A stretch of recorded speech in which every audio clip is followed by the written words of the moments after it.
delightful. Yeah. So Okay, for we're live. yes. Thank you, everybody, for joining us today. I'm Phoebe Stein, co-founder of the Ageless Living Collaborative. For those of you who are new to our webinars, the Ageless Living Collaborative is dedicated to providing relevant industry information on various topics that affect seniors and their families so that together we can achieve optimum environments for seniors. Today, we'll be discussing a new luxury LGBTQ independent living community, which is coming to Palm Springs. It's called Living Out Palm Springs. And with us today to discuss it, we have the developers, interior designer on the project. Please ask questions as we go along. We will look for them in the chat and we'll try to answer them as you pose the questions. So let's get into it. Our panel today is Lauren Ostra, CEO of Core Palm Springs and the co-founder and creator of Living Out. Paul Alanis, chairman of Core International. David Ashen, my co-founder of Ageless Living Collaborative and founder and CEO of Dash Design. So Lauren, we're going to kick it off with you. Why, with a background in hotel and casino development, are you now entering the world of senior living and specifically that niche market of LGBTQ? Well, Phoebe, I've been involved in the LGBTQ community for many years. I'm a gay man. And I joined the board of Los Angeles LGBT Center in Los Angeles, the largest LGBT organization in the world, back in 1993. And I served on the board of the National Gay and Lesbian Task Force, the oldest LGBT civil rights organization based in Washington. I served on that board for 9 years. So I knew a long time ago that the demographics for the gay community were going to be the same as the demographics for the mainstream community, and that there was going to be a need for housing, senior housing for LGBT people in a comfortable environment. And I talked about it and talked about it and talked about it. Mm-hmm. And Paul and I together were in the hotel business. We built Embassy Suites hotels around the country. We owned the Pasadena Hilton and renovated that. And then we got into the casino business, and it was a very fun business. We worked with Jack Binion at the Horseshoe Casino. We were his partners. We were instrumental in converting Hollywood Park from a racetrack company to a gaming company now known as Pinnacle Entertainment, which has just been acquired by Penn National. Mm-hmm. And then Paul and I developed some of our own casinos in Mississippi and Louisiana, all of which were very, very successful casinos. But when we sold our last casino in 2019, the ability for individual small gaming companies to develop casinos and to operate them has really dried up because of the consolidation in the industry, because of the size of the projects that are being built, particularly in Vegas and now in other parts of the country. And so Paul and I, having had a very successful career, were looking at each other, and Paul said to me, "Come on, Lauren, you've been talking." Paul is my best friend for 40 years. He said to me, "You've been talking about this for at least 20 years. Let's go do it." And so we decided to start this business, and it's been very rewarding so far for us. That's super exciting. Well, we know there are a lot of, not a lot, but there are affordable options of independent living for seniors in the LGBTQ community. Some that come to mind are Philly, New York, LA. The luxury or the full pay models, not that prevalent. David, what are the concerns of folks in the LGBTQ community regarding aging? Give us some color on this. Okay, well, I'm the one that's not on the project, but the other token homosexual in the so I always talk about this. It's serious because I have friends. I moved to a small town in upstate New York, and I have a street, and we call it the South Street. It's becoming this little ghetto because we socialize together. Most of my friends are in their 60s and 70s. I'm the youngest of the group, but we concerned about, I don't have children, my generation, a lot of people now in the community we have friends who are now having kids and stuff, but as I get older, who's going to take care of me? Who's going to visit me? Who's going to, like, what's my community going to be like? I don't want to be alone. I have good friends who live down the street, or a friend who we talk a lot about this.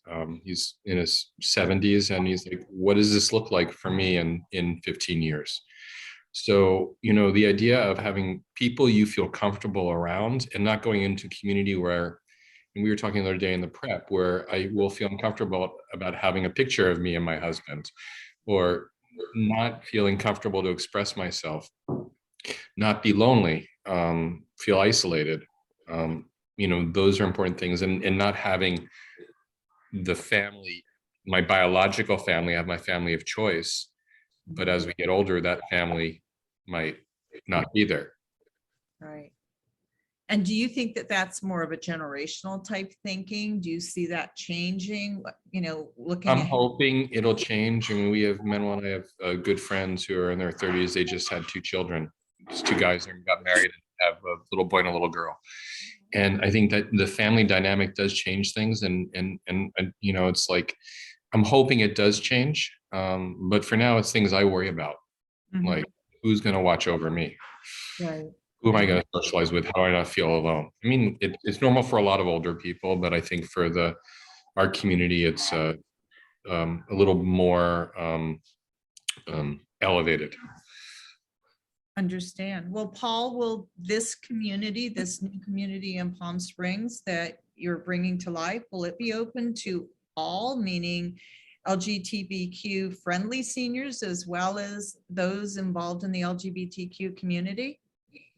Absolutely. It's our intent that this be open to anyone who would want to live there. It's obviously oriented to the LGBT community, but it is not exclusive to the LGBT community. And I live in a community called Toscana, which is a country club here in Indian Wells nearby the project. And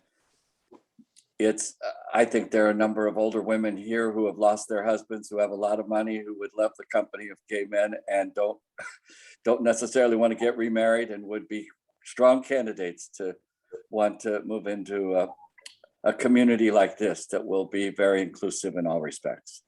I could see that, absolutely. And looking at it right now, it's absolutely gorgeous. And you've got the mountains, and it looks a bit like we've got some mid-century going on. So we'll get into that. Lauren, how did you develop the name of the community? Living Out. Well, coming up, building a project like this is easy compared to coming up with a name of it. It's the most difficult thing, whether you're trying to name a company, a project, I guess for some people, a child. But I went through a lot of variations in my head. And one day I was just walking down the hall and Paul in my office, and I said, what is this all about? And it is about people who were the generation that we're catering to is the generation that came out. They were the ones that came out. And what I wanted to do, and as David alluded to, I wanted people to be able to, as they got older, live and be out. And so I just said, well, I'll call it Living Out. We did a little pre-webinar prep yesterday, and something that you said really struck me. And I'll bring it up and you can elaborate if you would. But when I said, why not be in a diverse community? Why build your own community? You said that people who live in those communities, often who have come out, wind up going back in. And I found that to be quite poignant. And if you want to expand on that a bit. Yeah, unfortunately, it's true. I mean, in many mainstream communities, the residents who are my generation from the 50s and 60s still carry a lot of prejudice, as do many of the caregivers, many of the staff. And so, it's difficult for people to move into a community where everybody else has led a different kind of life. and to have to share that life. Coming out is a very difficult experience. And to have to do it a second time, many people just don't want to do that and are uncomfortable doing that. So you hear stories like David alluded to of people not putting their pictures out of themselves with their husband or their wife because they don't want to go through that process. As a result, you have an organization like SAGE, based in New York, which is trying to help mainstream senior communities understand how to make life easier for gay people who live in their communities. And, but a friend of mine in Provincetown made this statement to me this summer talking about the project. He said, LGBTQ people have spent their entire life trying to navigate in a world that was not built for them. And that was, to me, a very poignant, strong statement. And I realized that what I'm trying to do is to build a world, small as it might be, where people don't have to learn to navigate, but they can move freely and naturally. And to that end, will you then support the community with people from the LGBTQ community? I'm not sure what you mean by support. So When you say you have people who are in the employment at Living Out from the LGBTQ community, because when you think of stigmatizing or caregivers or employees of the community, how will that be addressed? well, yes, I will be seeking out people who are members of the LGBTQ community. I mean, I understand I can't discriminate, but I do need to find people who understand LGBTQ people and the culture that they have developed for themselves outside of the mainstream world. And so the person who will run the operation is a gay man from Palm Springs who's had a great deal of experience in the industry. The director of marketing is a dear friend of mine, Luann Boylan, who has been on the board of the center in Los Angeles since 1993. It's my intent to bring as many people who understand naturally and don't have to be taught, what our community is all about and what people respond to and the issues that they've gone through over the years. People who embrace the community. Yes. It certainly won't be difficult to embrace the facility, if you will. And I never use that word when it comes to senior living, because these are in fact people's homes.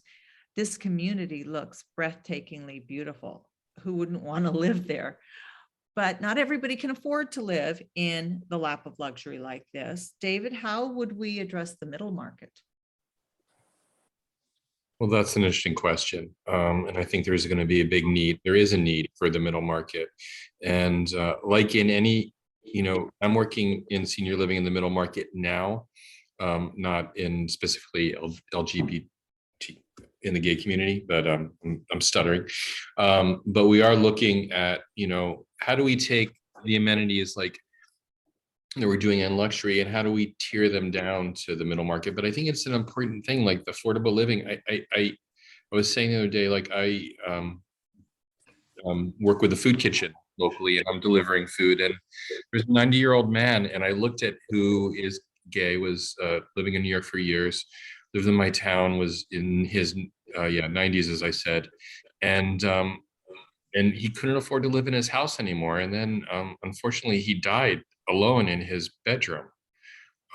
So I'm like, what are the options for someone like that as we think about it, as someone who doesn't have resources but is vibrant till their 90s and wants to contribute and be a part of, but can't be in a place like this? So what is our learning? I think these are really important, these projects that the luxury side gets done. We learn so much and we look at how we take those elements and bring them down.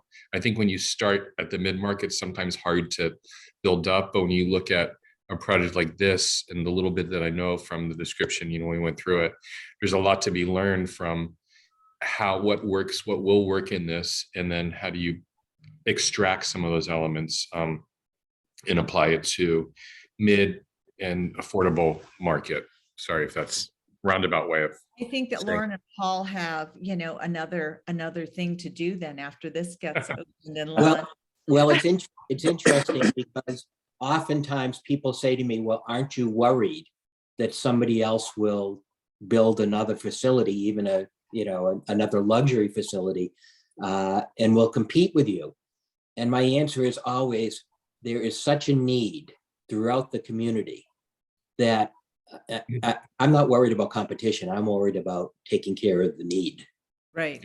You're more about welcoming it, right? Yes, exactly. Dean, what are the design challenges for the LGBTQ community? Can you tell us more about what to expect in the interiors of Living Out?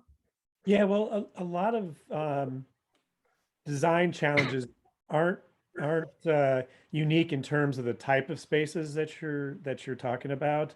We're providing a very flexible, integrated common spaces that's going to be adaptable to the residents and how they live and how they want to live. And a big majority of living in Palm Springs is living outside. And Lauren and Paul have done a wonderful job of expanding into the landscape and creating these outside rooms and outside conversation areas to participate in.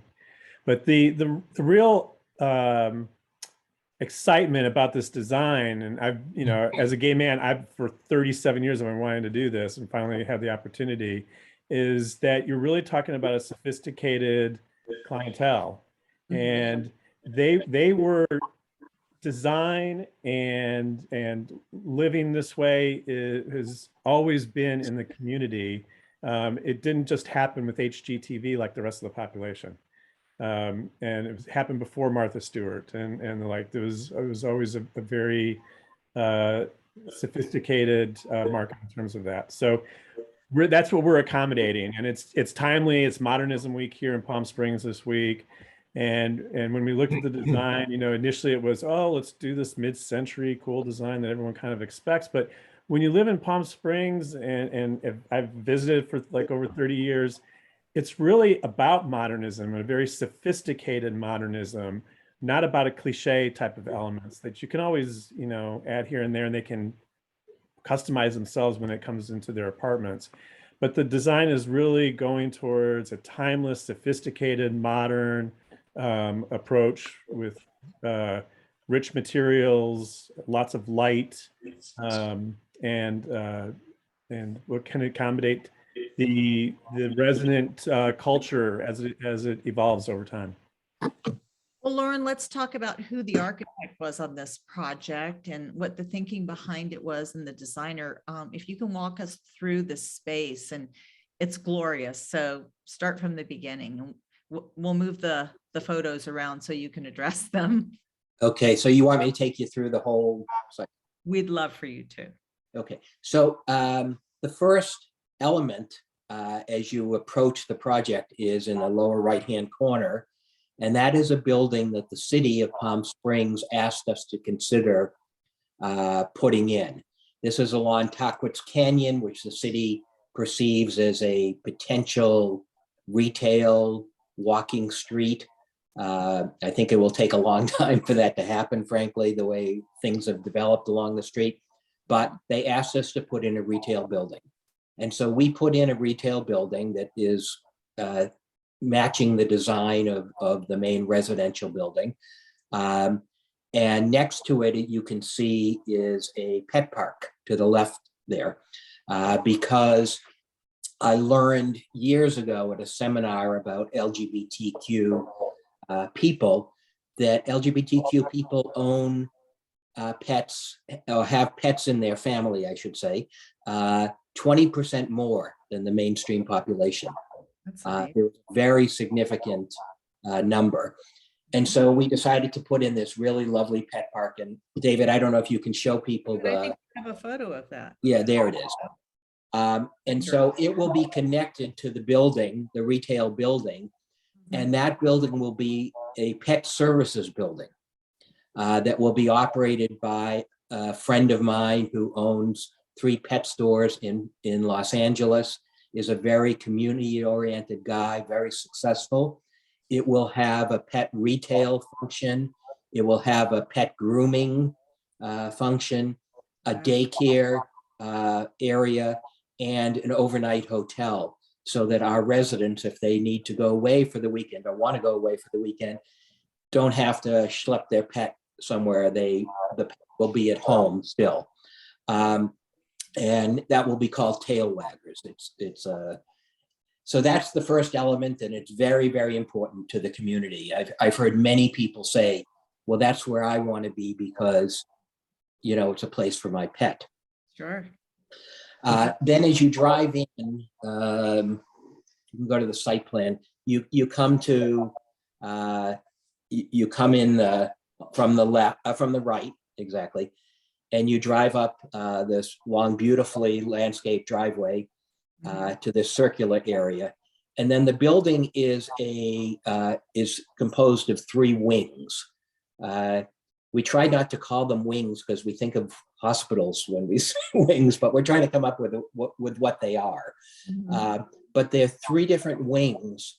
And the reason for that was to take advantage of the views that this site, which is a magnificent 9-acre site in the middle of Palm Springs, to take advantage of the views, because there are 3 different mountain ranges in 3 different areas from the site. So we wanted people in every wing to have a wonderful view of one of those mountain ranges. I think you just found the solution to that. They are no longer wings. Each corridor is now the name of the mountain range that it faces. Well, I'm going to actually name the wings after famous California activists in the LGBTQ community, Okay. who have contributed mightily to our community. That's wonderful. Let's call them neighborhoods. Let's call them neighborhoods. I like that. Okay, yeah, that's a good idea, Dean. That's great. Neighborhood. That's Yeah. great. And then all of the units were designed to be quite spacious. The 1-bedrooms are 1,100 square feet, which is a very large unit for seniors. And the 2-bedrooms start at about 1,400 square feet and go up to 1,700 square feet. Wow, that is As I said, they all have magnificent views. They will all have large patios, usable patios, not where you can only put 1 foot out and then fall over otherwise. The first floor units will all open to private lawns and yards that for each tenant will have their own private yard. The units will have beautiful, beautiful kitchens, full kitchens. And every unit has a den, because I have found in the community, I don't know if I misjudged this, but Paul keeps asking me about it, but I don't know too many LGBT people who keep a TV in their living room. They all seem to have a TV in a den, and the living room is a more kind of social place as opposed to a TV. So I suggested that every unit has a den, and they do. And they'll be beautifully appointed. Dean is doing a wonderful job helping us, find materials that will make these units where people will walk in and their jaw will open, their jaw will drop. That's what we're trying to do. As it relates to the amenities outside, besides the dog park, in one of the wings obviously is facing the courtyard. Another wing faces what I call the amenities area. And there we will have a putting green, a bocce ball court, a large barbecue area, and an event, that's the swimming pool, and an event lawn where we can have movies outside, picnics, functions, and it can all be serviced from the barbecue area. And then on the west side, facing the San Jacinto Mountains, that's just this extraordinary mountain view. I don't know if we have one of those views, but it's the one just before, David. There, the mountains are right there. They're stunning. Right? I'm sorry? Is that the tallest mountain range there? Yes. Yes, and it's the closest one. Yeah. So that will be all landscaping, walking trails, meditation areas. There'll be 2 spas to service the 2 different neighborhoods that face that area, that view. The amenities outside will also include a community garden. They're going to be stunning. They'll be stunning. Inside, I'm sorry. We know Palm Springs is known for its beautiful weather in the winter, the fall, maybe the spring. Do you see this being year round? Are people going to be living here year round? Is it going to be more of a second home kind of thing? Because it gets mighty hot in Palm Desert in the summertime. It does. And that was a concern of ours as to whether people would, but we've learned that more and more people are moving to the Coachella Valley year round. And many of the senior communities in Palm Desert and Rancho Mirage, where most of them are located, are year-round facilities, and the residents do live there year-round. But we've had people who have already committed to a unit say to us that they are going to stay here, during the winter and then go somewhere else in the summer. And others are going to be here year-round. So I think it'll be a combination of both. So you just said you've already had people who have committed to units, and that's where I picked up. So when does this go live? And how many people are already committed?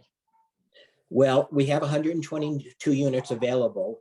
And what we've done is we've gone out to people who, in anticipation of this, and we've been under construction or in development for a couple of years pre-COVID, people who had expressed interest, we've gone out to them alone.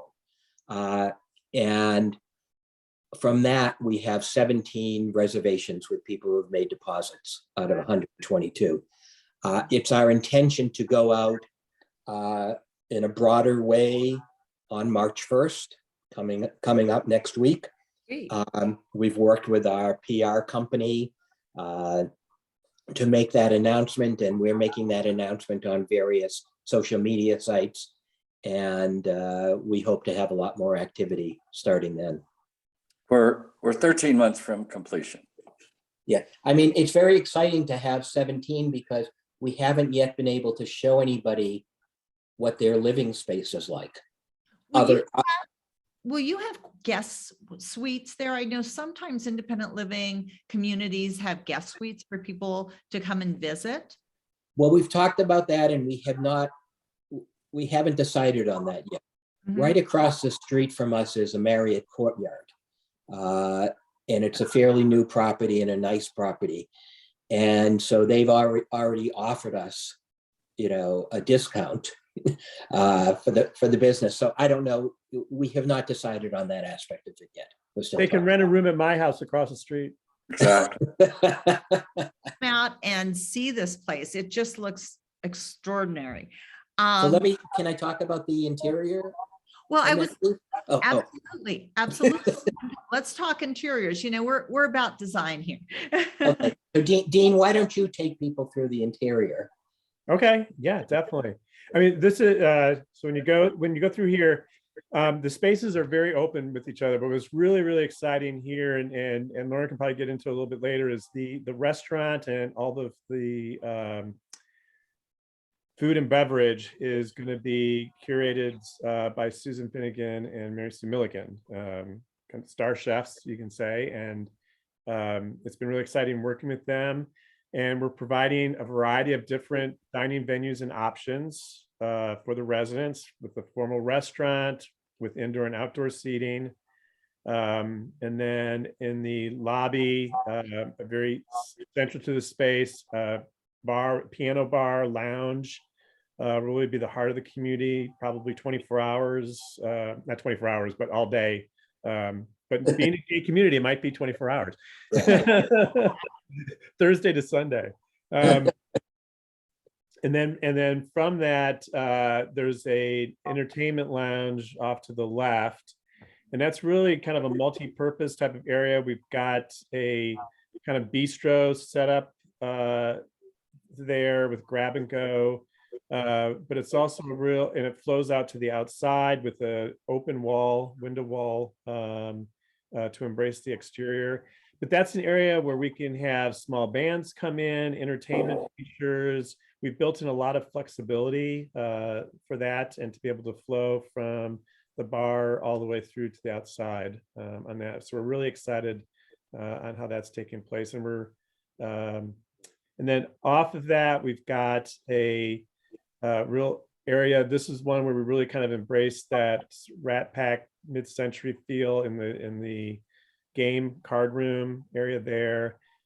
We've embraced an art studio that opens up into there. So once again, for a large function, all three of these spaces can connect and create a really nice flow for parties and different functions that go on.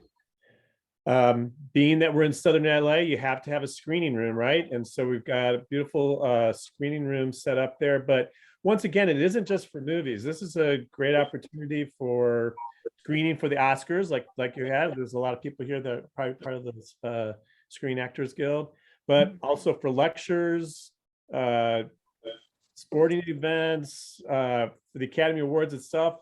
This, I think, will be a really exciting venue for a lot of different activities too. Then a salon, massage area, and then next to that, a whole wellness program. And wellness is really big in the LGBTQ community. And we've got it with weight machines, but also self weight yoga exercise type of areas that then goes outside, and we've got more yoga and areas outside for that type of use. And what's really nice too is all the public functions and commons functions are located right here in the center. And what this really does is it activates the spaces. So a lot of times we find in communities, when you have some of these common spaces hidden in different parts of the community, they just forget about them. And what this does is it creates everybody to that central place. Right, a central gathering place. It's really quite wonderful. And Right. Dean and his team have designed it in a way that it will be very, very elegant, yet very comfortable. Yeah. You know, it was important to me that this is a person's home. Right, And it not be a show place, but it be a place where they are comfortable. Right. And Dean and his team have done a great job of implementing. that's what all good senior living should be, because it is, after all, people's homes. Right. They are not guests, they are residents. Exactly. David, what sort This of was part of amenities? this just really quick. This was part of the imagery, but what I want to say about the apartments is I've worked on over 400. I think we're on project 570 now in our office. These are the nicest appointed resident apartments that I have seen in any rental or condominium style market. And the attention to detail that Paul and Lauren have shown on this is really going to dictate. And people walk in here, you know, a lot of times they say when you go through the commons and then you go to the unit, that's the icing on the cake. This is going to sell it, and the commons, I think, will be the icing on the cake in this community. Oh, I'm excited to see it live in person when it's done. It looks beautiful. Right. I want to talk about other amenities. David, what sort of amenities would be important in a community such as this? And how would they differ, or should they even differ from another community that's not LGBTQ focused?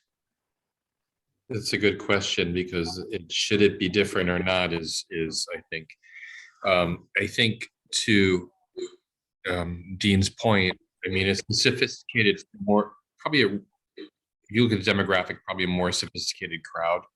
Mhm. So you want to have the variety. I mean, I love what they've done here in terms of creating the music bar lounge, this other amenity space here, which kind of goes out. You know, I think that luxury is luxury, and I think people still, no matter whether they're straight or gay or whatever, you know, their orientation is, it's like we like certain experiences that speak to that. So in some sense, they don't need to differ much. But so maybe Dina, if you can add to that, but I think luxury is luxury to some ways. I don't think there's a lot of It is, and detail yeah, and any community will create its own culture. right. And what we want to do is we want to provide a canvas, in this moment, a very modern, sophisticated canvas where the residents, who will generally be LGBTQ and LGBTQ friendly, that will build on that. And it's really about the experiences. It isn't, you know, the built space is that canvas, but it's creating the experiences, the staff and the programs that they create. That's what's really going to give it its identity. And the proximity to downtown, I think we're 3 blocks to the left of this plan. We're 3 blocks from downtown, 4 blocks from Arenas, which is the gay bar district. And there's going to be a lot. What really excites me about it is there's going to be a lot of dialogue. This isn't going to be behind a fence. This is going to be a lot of dialogue with the surrounding community. And that's what I've told Lauren and Paul that I'm really excited about on this. And that's the culture. That's what makes it an LGBTQ. But I have a question. I mean, do you find also, because I think as a community, we tend to be a little bit more creative, or creative class. Does that make you think about the art and art, whether it's sculpture, painting, whatever, the art program in a very different way? Well, it certainly makes me think about it very differently. Yeah. You know, we talked about buying art and, you know, multiples and things like that we often do in hotels. And I want to do something very different.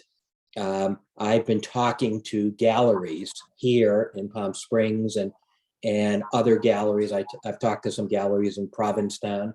And what I would like to do is show the art of LGBTQ artists, hopefully from the Coachella Valley, but maybe from Los Angeles, maybe from other parts of the country. So I would like to have original art. I've even thought about having the artist maybe contribute the art and then it be available for sale. I've seen that done in many gay resorts to support the community. And so that's how I'm approaching the art program here. I am so excited to be working with Lauren on this art program. I've already started working on it too, and it's going to be phenomenal. We're even working with the Keith Haring Foundation for a screen, an architectural screen outside the lounge that you'll be able to see when you first come on in. It's little elements like that that really speak to the history of artists in the LGBTQ community. Right. And especially being in Palm Springs, I think the number of performance artists, people who are in the, you know, quote, industry over the years, it's natural. So, you know, I think in that way, I think the level of sophistication, the attention to the creative is going to be important within a community like this. Yeah, one of the things that was very important to me and to Paul was that this not be a community in isolation. So the location in the city of Palm Springs, where there is a large gay community, was essential to us, because I do want the community to come here.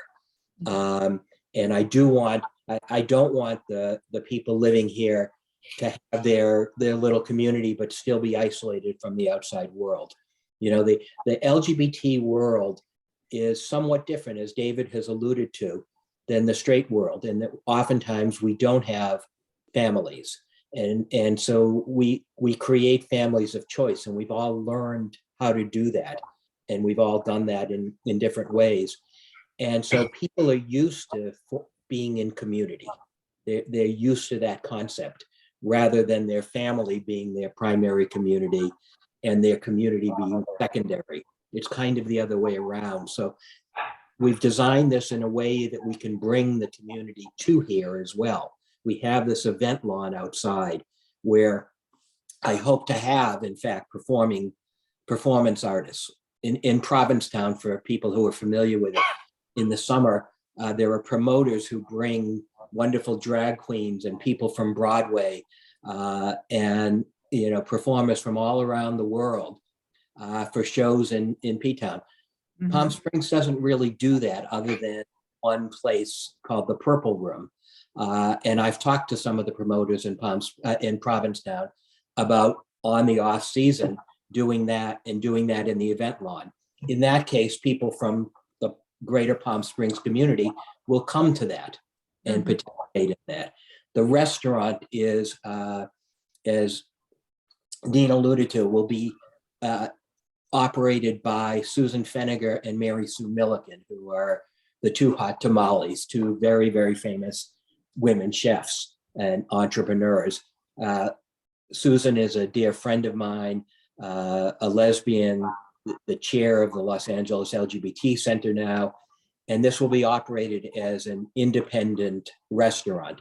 The residents will get continental breakfast every morning in the lounge area, but the other meals will be in the restaurant and they will pay for them. We learned that that's actually a preference for people. People don't want to be tied to a meal plan and lose their points if they don't use them.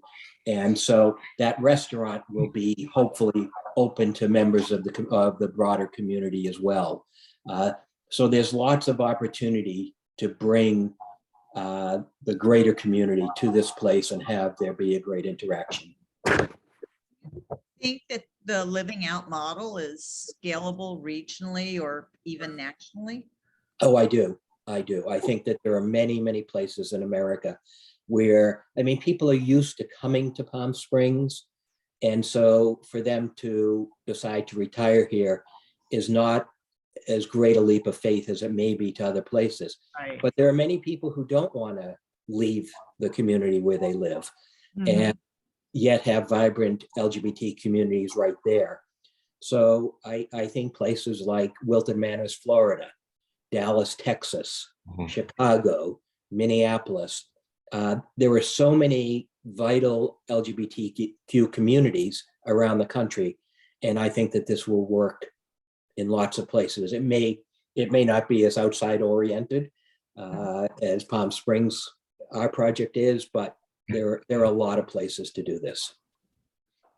Paul, how will you be providing for residents who might need additional care? Maybe they are not fully independent. What does that look like down the road?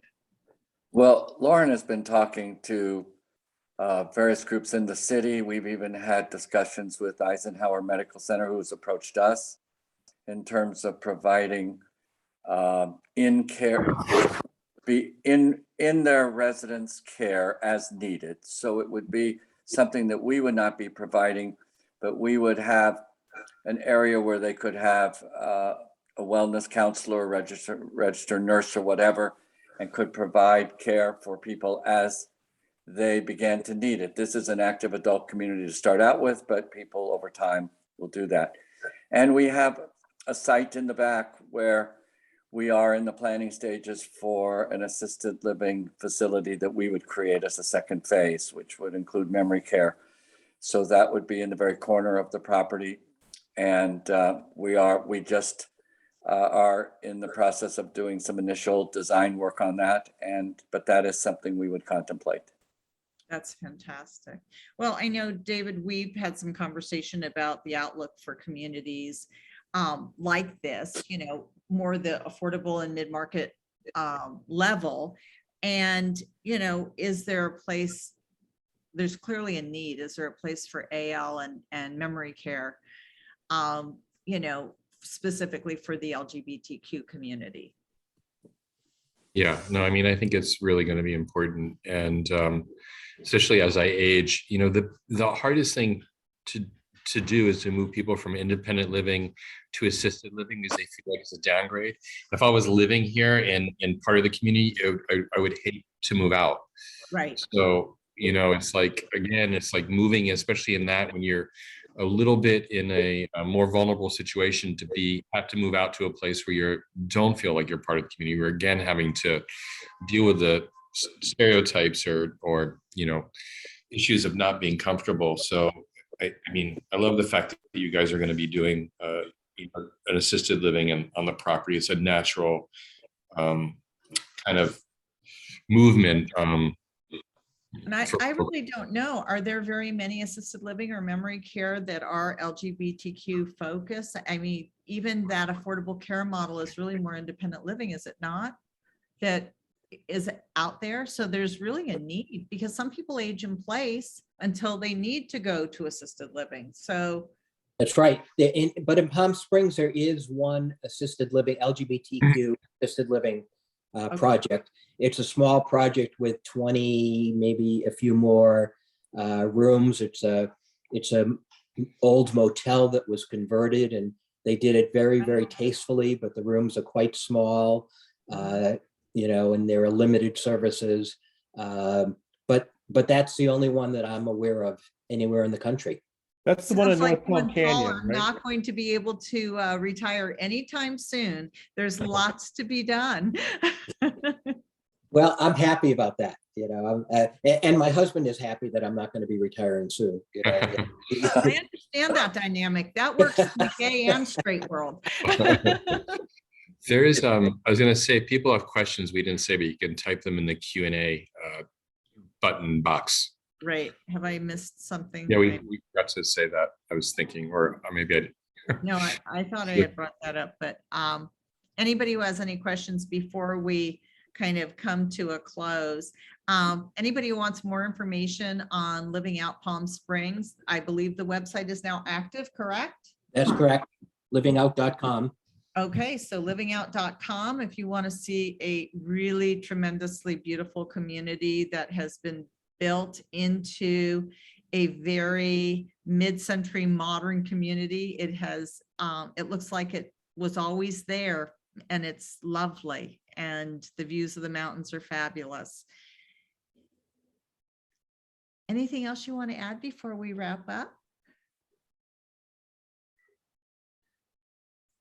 Did I just freeze? No, I think Okay, does anybody want to add any? I have one question. Dean, I see in your, there you go, in this particular slide, we've got a logo with Living Out and with some pride colors underneath. Is that going to be something that's going to be apparent throughout the community? Is that the logo? Is that the actual logo for the community? Yes. Yeah, that's the logo. And we're going to very subtly be including those colors in each of the common spaces in the corridors. And we're creating an affinity between the meaning of the color and the space will be accommodated for. But we didn't want it to be in your face. Once again, we wanted to be very sophisticated and be able to tell that story as they're marketing it, but also as living there, being able to kind of see where those different elements are kind of hidden and be able to be proud of how that's incorporated into the body of the architecture and not just something that's just applied in a piece of artwork, just a piece of artwork, but really embedded in the architecture. Right. Well, we've had folks who have come onto the chat to say fabulous project. Thanks for sharing. It is fabulous. I'm so glad that you gave us the opportunity to explore what an LGBTQ focused independent living community should look like and at the luxury level. And I look forward to hearing more from you all as you expand your projects. I think that the community is very fortunate to have you involved. well, thank you so much. And thank you for the opportunity. Thanks so much to all of our panelists. We appreciate your time today. As always, this webinar will be available on the Ageless Living Collaborative website within the next 2 days. And look for our new YouTube channel where we will also have a presence, and you will be able to see past webinars as well.